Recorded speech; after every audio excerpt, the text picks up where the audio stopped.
الحمد لله رب العالمين، والصلاة والسلام على سيد الأنبياء والمرسلين محمد وعلى آله وأصحابه أجمعين. قال الله تبارك وتعالى في القرآن الكريم: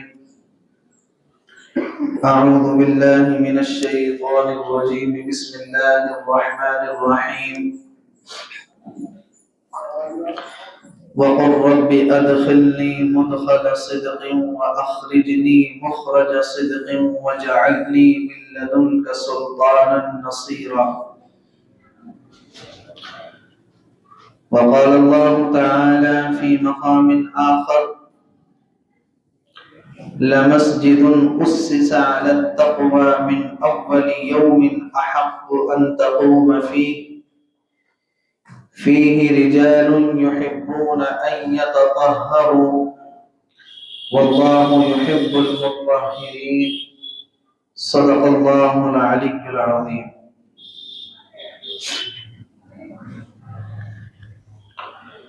محترم بزرگوں اور عزیز ساتھیوں،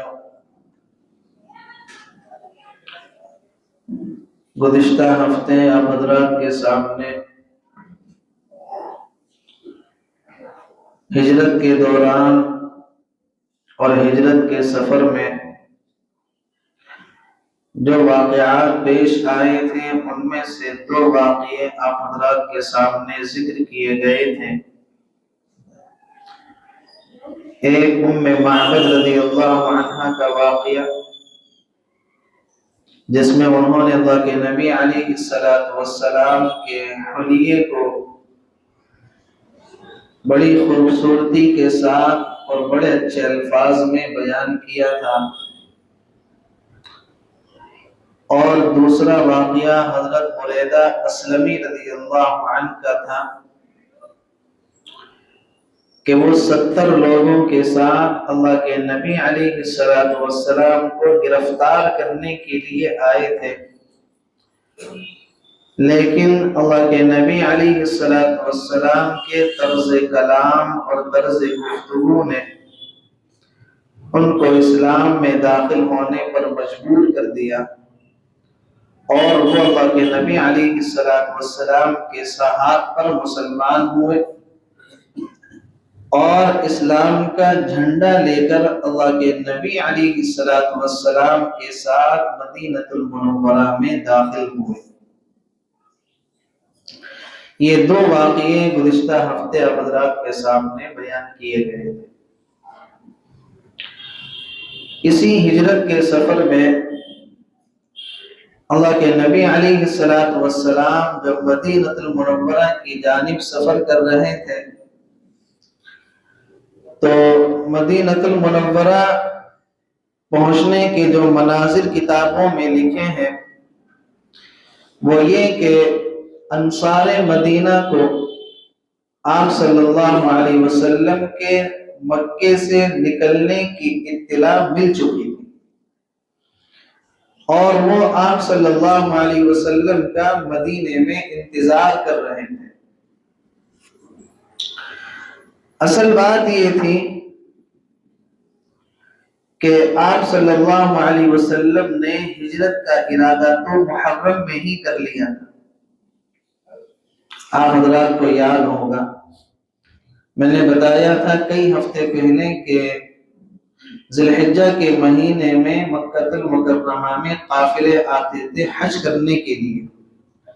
اللہ کے نبی ان کو دین کی دعوت دیتے تھے اور ان قافلے والوں سے یہ کہتے تھے کہ کون ہمارے صحابہ کی حفاظت کرے گا، ہماری ذمہ داری لے گا، ہم اس کے لیے جنت کی ذمہ داری لیتے ہیں. اور اس میں نے یہ عرض کیا تھا کہ جب دوسرا وفد مدینے سے آیا تھا حضرت اسعد بن زرارہ رضی اللہ عنہ کا، تو وہ لوگ اللہ کے نبی کے ہاتھ پر مسلمان ہو گئے تھے اور انہوں نے اللہ کے نبی سے یہ کہا تھا کہ آپ مدینہ آئیں، ہم آپ کی اپنی جان اپنے مال سے حفاظت کریں گے. تو یہ واقعہ ہوا ذی الحجہ میں. اللہ کے نبی علیہ السلام نے صحابہ کرام کو اجازت دے دی جب ہجرت کا حکم آ گیا۔ آپ صلی اللہ علیہ وسلم بھی ہجرت کرنا چاہتے تھے، ہجرت کا حکم بھی ہو گیا تھا، لیکن اللہ کی طرف سے جگہ نہیں بتلائی گئی کہ آپ کو کدھر ہجرت کرنی ہے۔ بس خواب میں اشارے ہو رہے تھے کہ جس شہر میں کھجور کے درخت بہت زیادہ ہیں آپ اس شہر کی جانب ہجرت کریں گے۔ کون سا شہر ہوگا یہ اللہ کی طرف سے تخصیص نہیں ہوئی تھی۔ آپ سمجھ رہے تھے کہ شاید یمامہ ہوگا یا حجر نام کا ایک شہر ہے وہ ہوگا۔ جب اللہ کی طرف سے تخصیص ہو گئی کہ آپ کو یثرب یعنی مدینے کی جانب ہجرت کرنی ہے تو آپ نے ہجرت کا سفر اپنا شروع کیا۔ وفد مسلمان ہوا ذی الحج کے مہینے میں جو حج کا مہینہ ہوتا ہے۔ اللہ کے نبی ہجرت کا ارادہ رکھتے تھے محرم کے مہینے سے۔ مدینے والوں کو پتہ چل گیا تھا کہ آپ صلی اللہ علیہ وسلم ہجرت کرنے کا ارادہ رکھتے ہیں، ارادہ کر رہے ہیں، تو وہ اللہ کے نبی علیہ السلام کا انتظار کرتے تھے۔ اور مدینے سے باہر ایک جگہ ہے جہاں پر قافلے والوں کو الوداع کہا جاتا ہے، جہاں سے قافلے والوں کا استقبال کیا جاتا ہے۔ ایک خاص جگہ اور زمانے کے اندر ہوتی تھی، بالکل شہر کی باؤنڈری اور اس کی سرحد پر ایک مقام ہوتا تھا کہ جب کوئی قافلہ نکل کے جاتا تھا وہاں پر اس کا کیا ہے، اس کو چھوڑنے کے لیے جاتے تھے۔ جب کوئی قافلہ باہر سے آتا تھا اس جگہ پر اس کا ویلکم کرتے تھے۔ تو مدینے کے یہ لوگ انصار مدینہ روزانہ اپنے گھروں سے باہر نکلتے، اللہ کے نبی کا انتظار کرتے۔ تو اس زمانے کے اندر کوئی فون کا اور ٹیلی فون کا تو ماحول تھا نہیں کہ بتلا دیں کہ اب ہم یہاں پہنچے، یہ یہاں پہنچے، یہ یہاں پہنچے، انتظار ہی کرتے تھے۔ تو صبح کو آتے، شام تک انتظار کرتے، اللہ کے نبی جب نہیں ملتے اپنے گھروں کو واپس چلے جاتے۔ محرم کا مہینہ گزرا، سفر کا مہینہ گزرا، ربیع الاول کے مہینے میں آپ نے مکے سے مدینے کی جانب ہجرت فرمائی۔ تو مدینے والوں کو کتنا لمبا انتظار کرنا پڑا۔ صبح کو بیچارے باہر نکل کر آتے، شام تک انتظار کرتے، پھر شام کو مایوس ہو کر واپس لوٹ جاتے کہ ابھی نہیں آئے۔ اللہ کے نبی علیہ السلام جب ہجرت کے لیے مدینہ المنورہ آ رہے تھے تو قبا نام کا جو علاقہ ہے جو مدینہ المنورہ سے 3 میل کے فاصلے پر ہے، کتنے؟ 3 میل کے فاصلے پر۔ آج تو یہ مدینہ کا ایک محلہ ہے، زیادہ آبادی کے بڑھنے کی وجہ سے اور سڑکوں کی وجہ سے اب تو اس میں زیادہ گیپ نہیں رہا۔ اللہ کے نبی کے زمانے میں قبا کی آبادی الگ تھی، مدینے کی آبادی الگ تھی، اور دونوں میں کتنا فاصلہ تھا؟ 3 میل کا فاصلہ تھا۔ اللہ کے نبی علیہ السلام کا جیسے میں نے بتایا کہ انصار مدینہ اور یہ قبا کا لوگ روزانہ آ کر آپ کا انتظار کرتے تھے، آپ کا ویلکم کرنے کے لیے، آپ کا استقبال کرنے کے لیے۔ تو ایسے ہی حسب معمول یہ لوگ اللہ کے نبی کا انتظار کر رہے تھے تو ایک یہودی کی اللہ کے نبی کے اوپر دور سے نگاہ پڑی اور اس نے اعلان کر دیا اور شور مچا دیا کہ اے بنو قیلہ، قبا کی جو آبادی ہے اور مدینے کی جو آبادی ہے، جیسے میں نے بتلایا تھا 2 ہفتے پہلے کہ مدینے کے اندر 2 قبیلے آباد تھے، ایک کا نام تھا اوس، ایک کا نام تھا خزرج، اور یہ دونوں قبیلے کی جو نسل ہے اور ان کا جو نسب ہے وہ ایک ماں سے جا کر ملتا ہے، اس کا نام تھا بنو قیلہ۔ تو یہودی نے آواز لگائی، اے بنو قیلہ، تمہاری خوش بختی کا اور تمہاری خوش نصیبی کا سامان آن پہنچا۔ اس نے اللہ کے نبی علیہ السلام کو جب دور سے دیکھا اعلان کر دیا، تمہاری خوش نصیبی کا سامان جس کا تم مدتوں سے انتظار کر رہے تھے، اس کا ویلکم کرنے کے لیے، اس کا استقبال کرنے کے لیے وہ ہستی آن پہنچی ہے۔ وہ ہستی کیا ہے؟ قریب آ گئی ہے۔ تو قبا کے لوگوں میں تو خوشی کی لہر دوڑ گئی اور اللہ کے نبی علیہ السلام کا ان لوگوں نے نعروں سے استقبال کیا، اور ایسے زور سے نعرے لگائے کہ وہ نعرے آبادی کے اندر کیا ہے، گونج اٹھے۔ چنانچہ اللہ کے نبی علیہ السلام نے قبا بستی کے اندر آپ نے قیام کیا۔ حضرت ابو بکر آپ کے ساتھ تھے، عامر بن فہیرہ آپ کے ساتھ تھے، اور عبداللہ لیسی جو بعد میں مسلمان ہوئے، جو کھوجی تھے، جو راستہ بتانے کے لیے ان کو ساتھ رکھا تھا، وہ بھی اللہ کے نبی کے ساتھ تھے۔ تو آپ نے قبا بستی کے اندر جو ہے قیام فرمایا۔ قبا مسجد کے پاس میں آج بھی کچھ نشانات موجود ہیں۔ قبا بستی کے سردار تھے کلثوم بن ہدم نام سے۔ اللہ کے نبی علیہ السلام نے ان کے گھر پر قیام فرمایا، اور حضرت ابو بکر صدیق رضی اللہ عنہ نے کسی دوسرے ساتھی کے گھر پر قیام فرمایا۔ وہ جو اللہ کے نبی علیہ السلام مکے میں حضرت علی کو چھوڑ کر آئے تھے اپنے بستر پر کہ کل کو مکے والوں کی ساری امانتیں ان کے سپرد کر کے آنا، تو حضرت علی رضی اللہ عنہ نے 3 دن میں وہ ساری امانتیں مکے والوں کے سپرد کی، اور 3 دن کے بعد وہ بھی مکے سے چلے اور پیدل چلے۔ سواری کا کوئی انتظام نہیں تھا، پیدل چلتے چلتے چلتے چلتے چلتے چلتے قبا کے اندر اللہ کے نبی علیہ السلام جب پہنچے، وہاں پر حضرت علی رضی اللہ عنہ بھی پہنچے، اور آپ نے دیکھا کہ حضرت علی رضی اللہ عنہ کے جو پاؤں ہیں وہ زخموں سے چور ہو چکے، پیدل چلنے کی وجہ سے۔ پتھریلی زمین تھی، کنکریاں اس پر پڑی ہوتی تھیں، تو حضرت علی رضی اللہ عنہ کے پیر زخموں سے چور ہے، خون نکل رہا ہے۔ آپ صلی اللہ علیہ وسلم نے حضرت علی رضی اللہ عنہ کی جب یہ حالت دیکھی تو آپ نے حضرت علی کو اپنے سینے سے لگا لیا، اور آپ خوب روئے، اور آپ نے اپنا لعاب مبارک حضرت علی رضی اللہ عنہ کے ان پیروں کے زخموں پر لگایا، تو حضرت علی رضی اللہ عنہ کے وہ زخم کچھ دنوں کے بعد ٹھیک ہو گئے۔ اللہ کے نبی علیہ السلام جب قبا کے اندر پہنچے تو آپ نے سب سے پہلا کام کیا کیا؟ آپ علیہ السلام نے سب سے پہلا کام یہ کیا کہ آپ نے وہاں پر مسجد قبا کی بنیاد رکھی۔ کیا رکھی؟ مسجد قبا کی بنیاد رکھی۔ اللہ کے نبی علیہ السلام جب قبا بستی کے اندر داخل ہو رہے تھے، اللہ رب العزت نے کچھ کلمات آپ کو تلقین کیے کہ یہ کلمات پڑھتے ہوئے اس بستی کے اندر داخل ہوں، اور وہ کلمات کیا ہیں وہ رات میں نے تفسیر میں بھی بیان کیے، اور ابھی خطبے کے اندر بھی میں نے وہ آیت پڑھی، وَقُلْ رَبِّ أَدْخِلْنِي مُدْخَلَ صِدْقٍ وَأَخْرِجْنِي مُخْرَجَ صِدْقٍ وَجَعَلْنِي مِن لَّدُنْكَ سُلْطَانًا نَصِيرًا۔ کہ یہ کلمات پڑھتے ہوئے اللہ کے نبی علیہ السلام اس بستی میں داخل ہوئے کہ اللہ اس بستی میں ہمارا داخل ہونا برکتوں کا سبب بنا، رحمتوں کا سبب بنا، اور جس بستی سے ہم نکل کر آئے ہیں وہاں سے نکلنا ہمارے لیے برکت کا سبب بنا، اور ہمیں یہاں پر ایک اچھے اقتدار سے اور اچھی حکومت سے نواز دے۔ یہ آیت کا مضمون ہے۔ تو آپ علیہ السلام نے قبا میں ایک روایت کے مطابق 5 دن، ایک روایت کے مطابق 12 دن، ایک روایت کے مطابق 25 دن آپ نے قبا میں قیام کیا، اور سب سے پہلا آپ نے جو کام کیا وہ یہ کیا کہ مسجد قبا کی آپ نے بنیاد رکھی۔ چنانچہ آپ صلی اللہ علیہ وسلم نے سب سے پہلا پتھر اٹھایا، اور آپ نے اس پتھر کو قبلے کی جانب اس کا رخ کیا۔ دوسرا پتھر حضرت ابو بکر نے اٹھایا، تیسرا پتھر حضرت عمر نے اٹھایا۔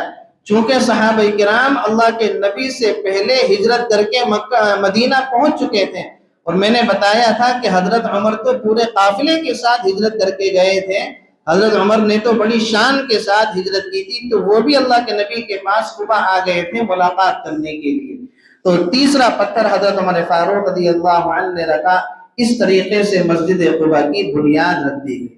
اللہ رب العزت نے مسجد قبا کی قرآن کریم کے اندر تعریف بیان فرمائی، اور وہ آیت اللہ رب العزت نے نازل فرمائی جو میں نے خطبے کے اندر پڑھی، لَمَسْجِدٌ أُسِّسَ عَلَى التَّقْوَى مِنْ أَوَّلِ يَوْمٍ أَحَقُّ أَن تَقُومَ فِيهِ، کہ یہ وہ مسجد ہے جس مسجد کی بنیاد پہلے ہی دن سے تقوی پر رکھی گئی ہے، پہلے ہی دن سے اس مسجد کی بنیاد تقوی پر رکھی گئی ہے۔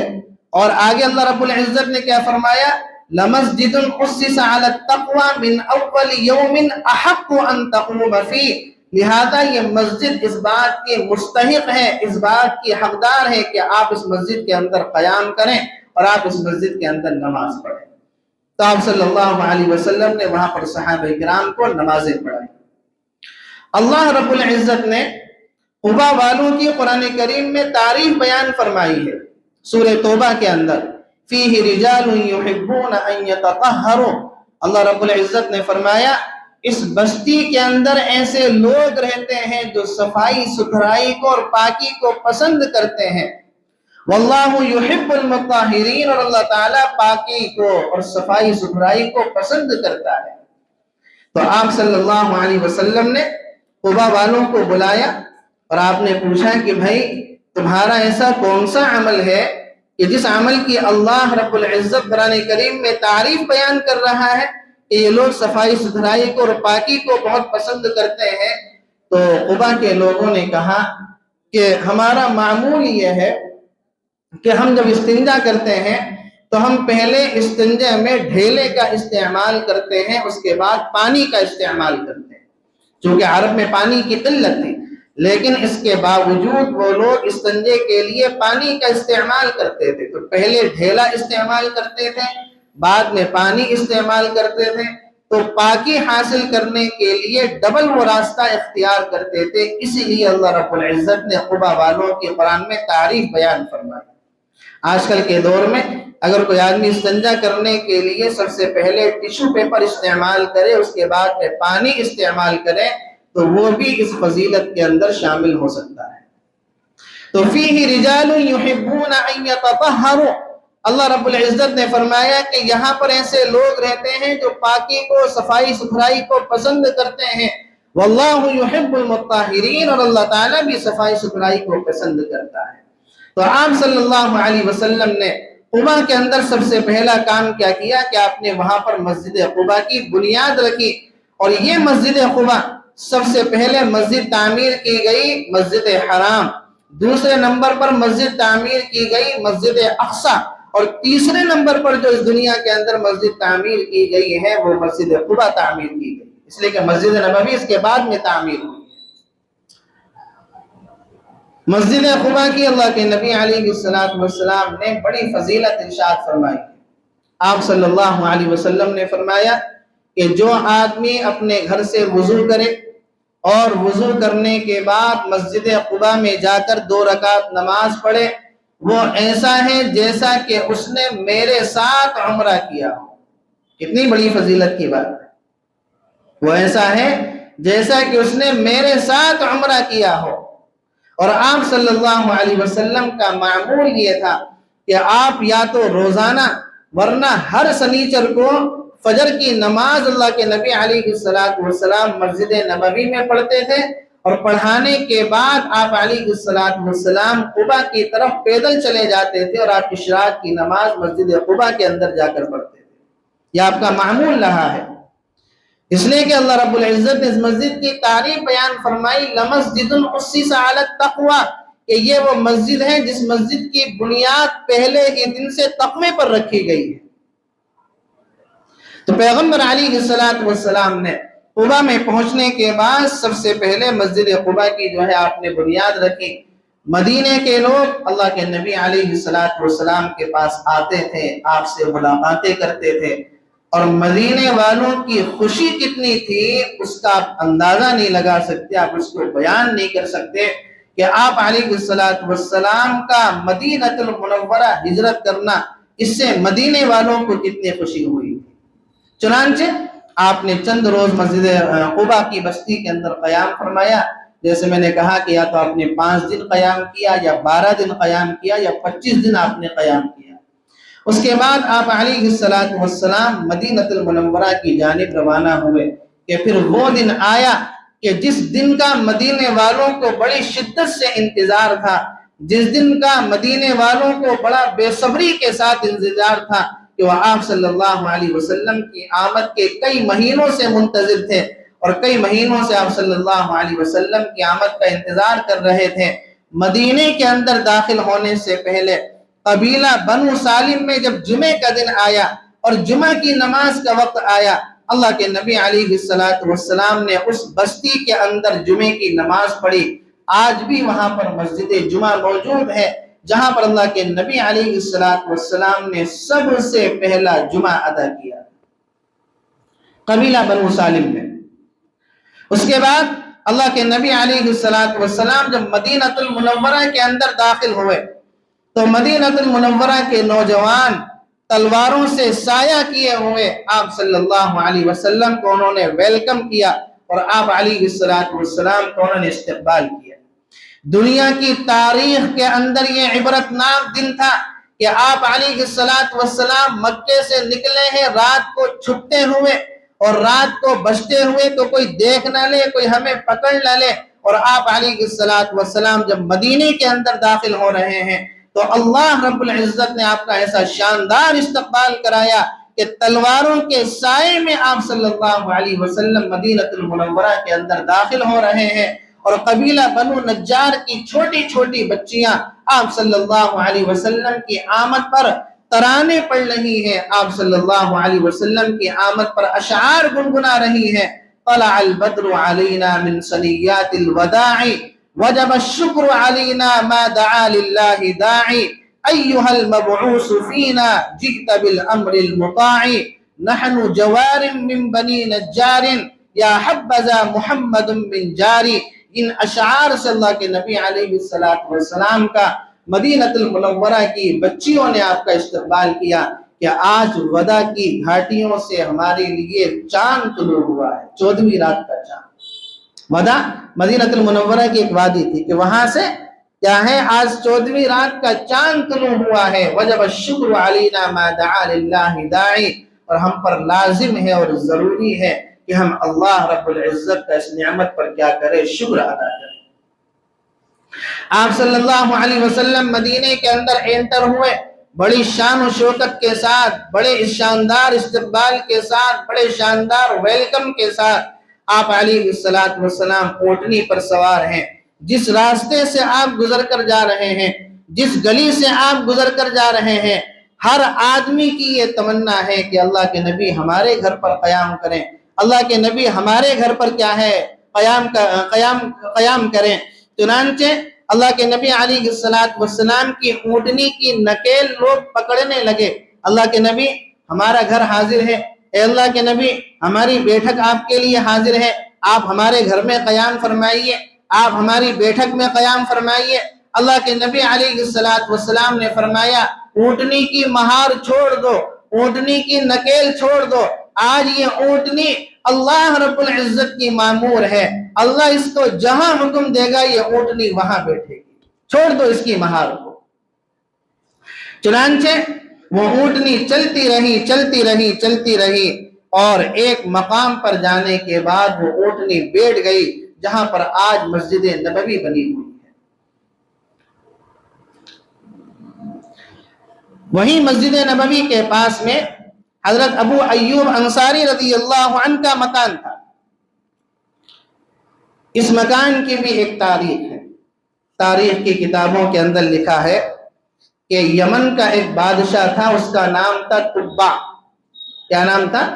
تبع اس کا نام تھا، تابعین۔ وہ جب اپنے قافلے کے ساتھ مدینہ المنورہ کے راستے سے گزرا، اس وقت اس زمانے میں تو مدینہ نہیں تھا، یثرب تھا، تو اس بادشاہ کے ساتھ کچھ یہودی علماء بھی تھے۔ تو چونکہ اللہ کے نبی علیہ السلام کی صفات، آپ کی خصوصیات، آپ کا حلیہ، یہ ساری چیزیں اللہ نے تورات کے اندر بیان کر دی تھی کہ اس نبی کا حلیہ ایسا ہوگا، اس کا چہرہ ایسا ہوگا، اس کی عادات یہ ہوں گی، اس کے اخلاق ایسے ہوں گے، وہ یہاں پر قیام کریں گے، پھر یہاں کی جانب ہجرت کریں گے، یہ سارے احوال اللہ نے تورات کے اندر بیان کر دیے۔ تو جب وہ تبع نامی بادشاہ یثرب سے یعنی مدینے سے گزرا تو اس کے ساتھ میں یہودی علماء تھے، تو ان یہودی علماء نے بادشاہ سے یہ کہا کہ یہ وہ سرزمین ہے، یہ وہ شہر ہے کہ جس شہر کی جانب آخری نبی ہجرت کر کے تشریف لائے، اور ہماری یہ تمنا ہے کہ آپ ہمارا ایک کام کر دو کہ ہم آپ کے ساتھ آگے نہیں جانا چاہتے، آپ ہمیں اسی شہر کے اندر بسا۔ ہم آپ کے ساتھ آگے نہیں جانا چاہتے، آپ ہمیں اسی شہر کے اندر بسا۔ تو جو تبع بادشاہ تھا اس کے مزاج کے اندر دینداری تھی، تو اس نے ان یہودی علماء کے وہاں پر رکنے کا اور ٹھہرنے کا انتظام کر دیا، اور ساتھ ساتھ میں اس نے ایک مکان تعمیر کر کے دیا، اور ان یہودی علماء سے یہ کہا کہ جب وہ آخری نبی یہاں پر ہجرت کر کے تشریف لائیں گے تو ان کو میرا سلام کہیے گا، اور ان کو یہ مکان ہدیتاً پیش کریے گا کہ وہ اس مکان کے اندر قیام فرمائیں۔ اور مسجد کی بھی جگہ اس تبع نامی بادشاہ نے خاص کر کے دی کہ یہاں پر مسجد وہ اپنی بنائے۔ صدیاں گزرتی رہی، زمانے گزرتے رہے، نسل در نسل وہ جگہ وہ مکان منتقل ہوتا رہا، اور آخر میں وہ مکان منتقل ہوتے ہوتے ہوتے ہوتے ہوتے ہوتے حضرت ابو ایوب انصاری رضی اللہ عنہ کے پاس آئے۔ حضرت ابو ایوب انصاری رضی اللہ عنہ اسی بادشاہ کی نسل میں سے، تو اللہ کے نبی علیہ السلام کی اونٹنی جہاں پر آج مسجد نبوی بنی ہوئی ہے، جب وہاں پر بیٹھ گئی تو سب سے قریب میں جو مکان تھا وہ حضرت ابو ایوب انصاری رضی اللہ عنہ کا مکان تھا۔ آج بھی وہ نشان مسجد نبوی کے اندر موجود ہے، صحن کے اندر جہاں پر حضرت ابو ایوب انصاری کا مکان تھا، وہ جگہ موجود ہے آج بھی۔ تو حضرت ابو ایوب انصاری رضی اللہ عنہ جلدی سے اپنے گھر سے نکل کر آئے، اور آپ کی اونٹنی کا جو کجاوا تھا، جو اونٹنی کے اوپر رکھا جاتا تھا، ہودا جسے بولتے ہیں، تو حضرت ابو ایوب انصاری نے وہ کجاوا اٹھایا اور لے کر جانے لگے۔ تو اللہ کے نبی نے پوچھا کہ کہاں لے جا رہے ہو؟ تو حضرت ابو ایوب انصاری نے کہا کہ اپنے مکان میں لے جا رہا ہوں۔ اللہ کے نبی نے فرمایا کہ جہاں کجاوا وہی آدمی، جہاں کجاوا وہی آدمی۔ تو اللہ کے نبی علیہ السلام حضرت ابو ایوب انصاری رضی اللہ عنہ کے گھر پر تشریف لے گئے۔ کیا قسمت تھی صاحب حضرت ابو ایوب انصاری رضی اللہ عنہ کی کہ اللہ نے اپنے پیارے کی مہمان نوازی کے لیے حضرت ابو ایوب انصاری کا مکان منتخب فرمایا۔ حضرت ابو ایوب انصاری کا مکان جو تھا وہ 2 منزلہ مکان تھا، 2 عمارتیں اس کی بنی ہوئی تھی۔ تو اللہ کے نبی علیہ السلام نے حضرت ابو ایوب سے کہا کہ اوپر والی منزل میں تم رہو گے، نیچے والی منزل میں میں رہوں گا۔ اللہ کے نبی کا سامان گھر کے اندر رکھ دیا گیا۔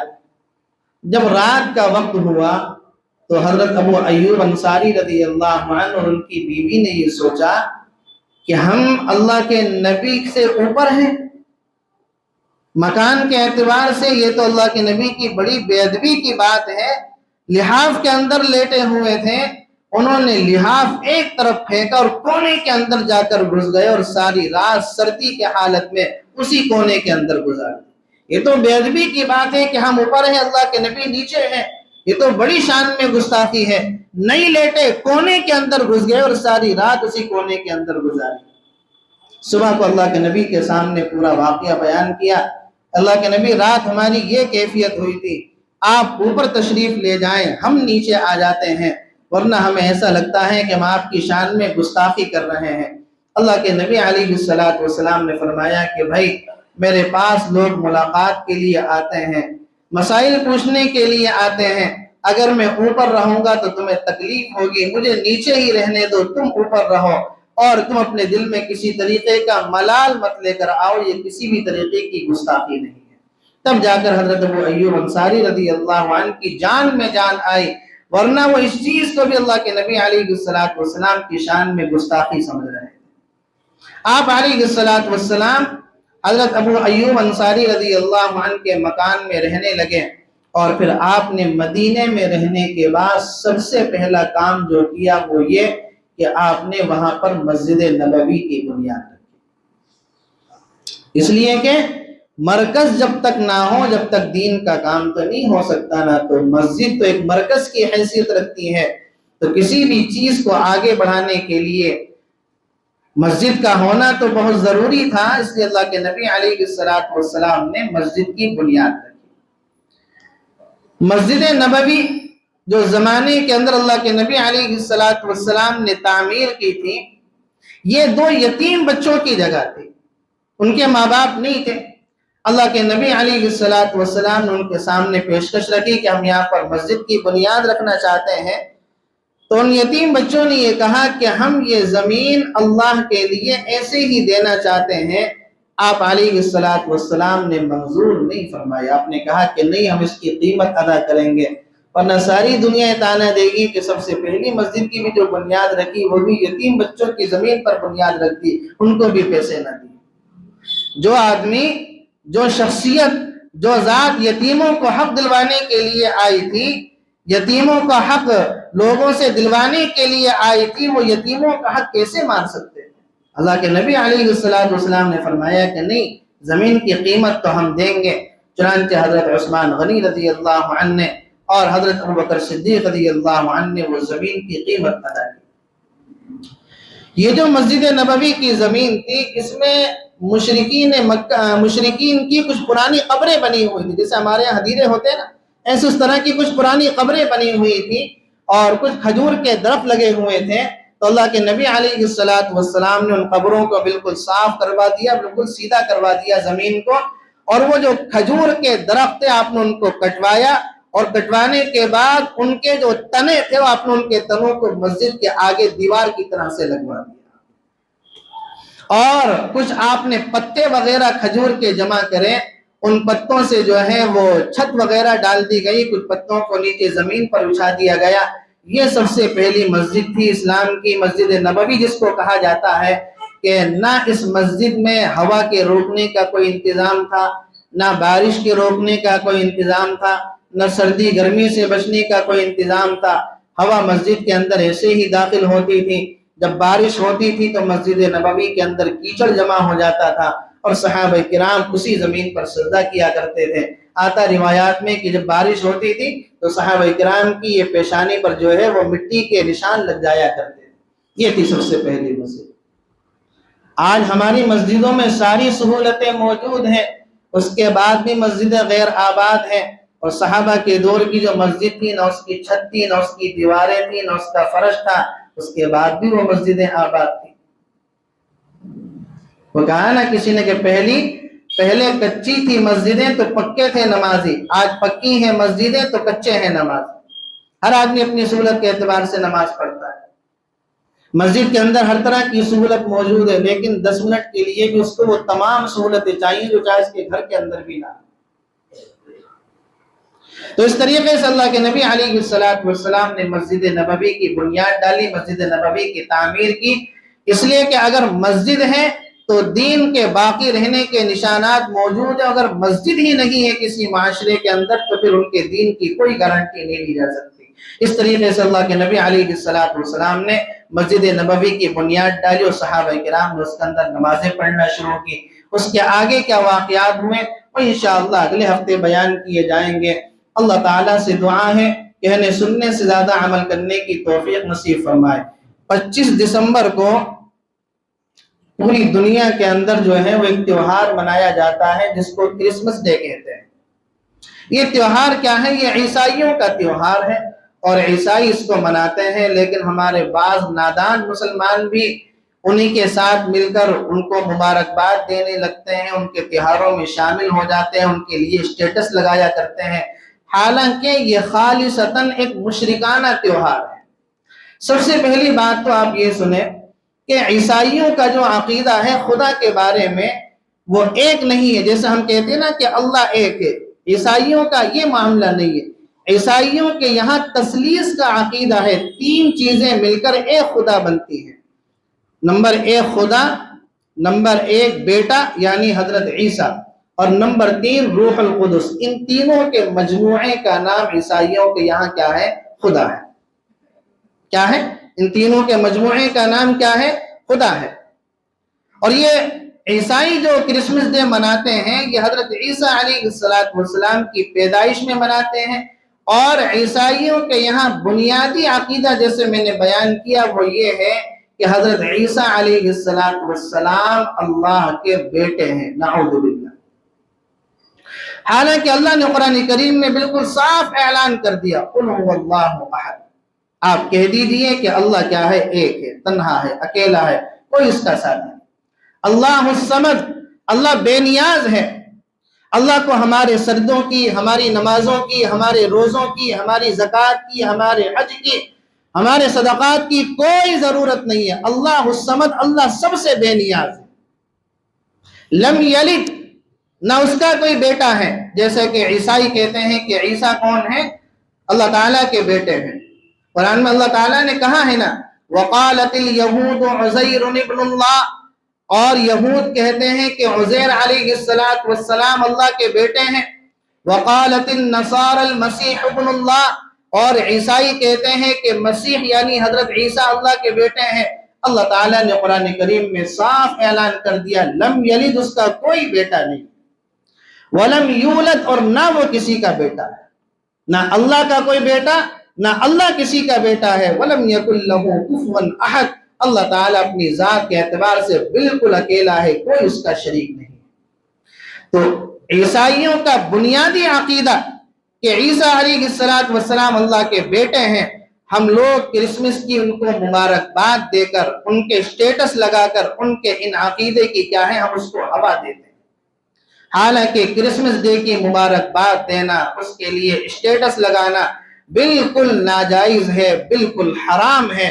اللہ تعالیٰ سے دعا ہے کہ اللہ تعالیٰ اس خرافات سے ہم سب کی حفاظت فرمائے اور اسلام سے ہم سب کو سچی عقیدت اور محبت نصیب فرمائے. وآخر دعوانا ان الحمد للہ رب العالمین.